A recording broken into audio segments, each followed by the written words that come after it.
One number hits like a punch. 1,900,000,000 euros. Imagine you wake up and the tech champion you trusted says that cash might never have existed. How can money that large go missing at a company praised as a national crown jewel and a global payments leader? Stay with me, because in the next minutes, you will hear how auditors raised red flags, how alleged trustee accounts unraveled, and why this story matters to your savings, your pension, and your faith in financial watchdogs. The twist begins now. What if the gap was not an error, but a mirror that showed a system that failed to ask the right questions? Picture a pension fund that owns a stock. Picture a bank card in your wallet routed by this very network. If the cash is not real, what else falls? Here's the question only you can answer by the end of this episode. To understand what happened, you need the setting.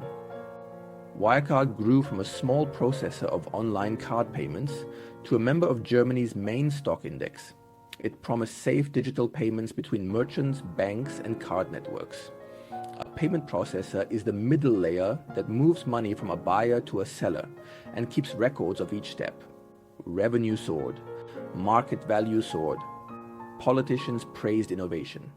Analysts projected global expansion. Auditor reports were clean for years, and that calm built trust. An auditor is an independent firm hired by shareholders to test whether the numbers in the accounts reflect reality. Over time, the business leaned on partners in Asia and the Middle East. Those partners are called third-party acquirers. They process transactions in regions where a firm lacks its own license. This is common in payments, but it adds risk because the money flows through other hands and the documents sit in other offices. Long before the final collapse, there were press reports that questioned parts of the growth story. Journalists described staff who moved between partner companies and the group. They asked why margins were high in markets where competition is fierce. They noted aggressive recognition of sales. Revenue recognition describes when a company books a sale as earned. If recognition is too early, profits can look stronger than cash. Management defended its model and pointed to clean audit opinions. German regulators opened and closed reviews. Investors debated. The price went up and down, and the story stayed polarized. Then came a special audit by KPMG, commissioned to address the doubts. A special audit is an extra review by another firm to check specific questions raised by stakeholders. The report said that for some parts of the business, the reviewers could not obtain all documents they asked for within the time frame. That sentence landed with weight because it meant the growth engine was hard to verify from the outside. Still, hope remained, because many investors believed the final annual report would clear the fog. On the 18th of June 2020, the company announced a surprise that changed everything.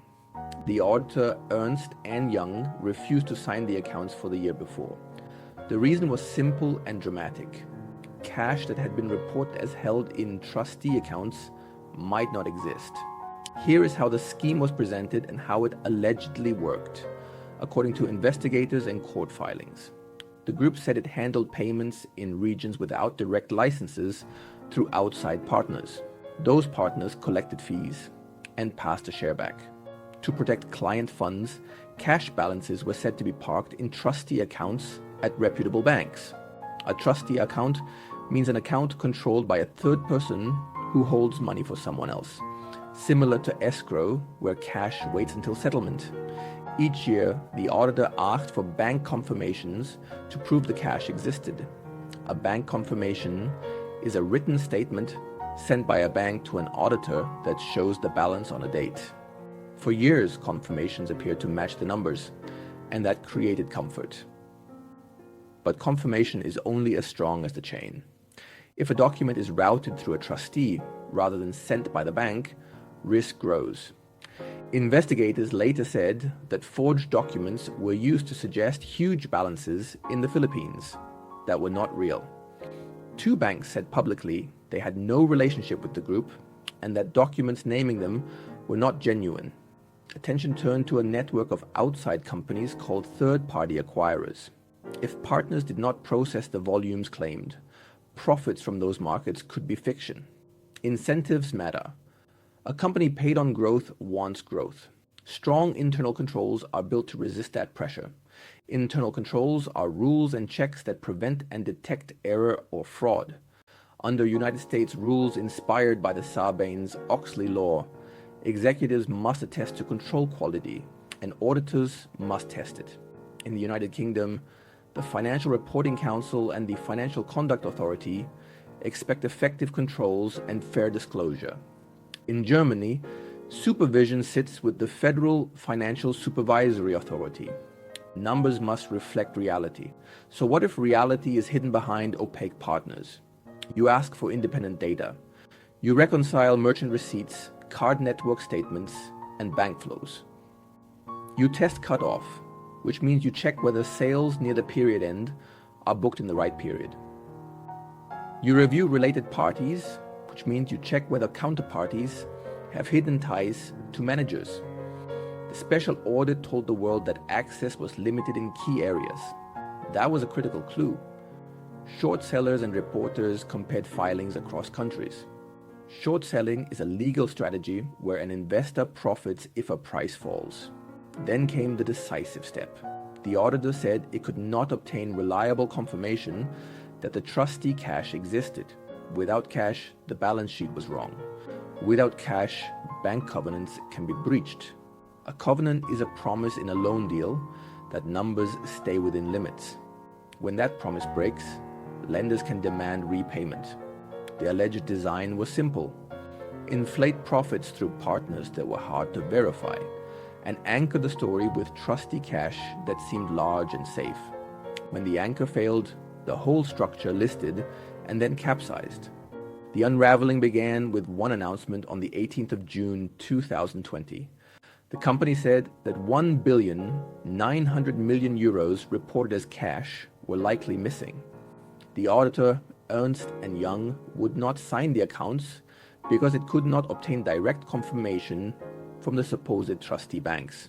Soon after, the Philippine banks, named in media reports, said the documents that mentioned them were spurious and that they had no relationship with the group. The chief executive resigned within days. He later returned to face questions and was arrested in Germany. The long-time chief operating officer was suspended, then became a wanted person. The stock price fell in a cascade as funds marked down their holdings. Insolvency followed on the 25th of June 2020. Insolvency is a legal process that begins when a firm cannot pay its debts as they fall due. An administrator is appointed to protect creditors and to sell assets. The collapse looked sudden, yet warnings had appeared for years. Reporters had written repeatedly about unusual transactions and internal whistleblowers. A whistleblower is an insider who reports potential wrongdoing to authorities or the press. The special audit had flagged limits on access to data. The auditor had escalated its own concerns. Regulators faced hard questions. In Germany, the financial supervisor had focused on market abuse investigations that targeted traders and critics. After the failure, public inquiries asked why potential accounting manipulation was not pursued sooner. In the United Kingdom and the United States, the debate resonated. Regulators discussed audit reform and faster enforcement when red flags stack up. For you as an investor, the key turn was clear. The absence of independent bank confirmation ended the illusion of safety. Earlier, in the year 2019, the German supervisor imposed a temporary ban on short selling in the stock after intense volatility. Prosecutors in Munich opened investigations into suspected accounting fraud after the collapse, according to official statements. Germany also relied on a private accounting enforcer for first-level reviews at the time. Across markets, investors asked why clean opinions persisted. The lesson is clear. A bank must send confirmations directly. The aftermath was brutal. Creditors faced a hole measured in billions. Merchants who relied on local services found new processes within days, which showed how fast payment rails reroute. The administrator sold assets to maximize recovery.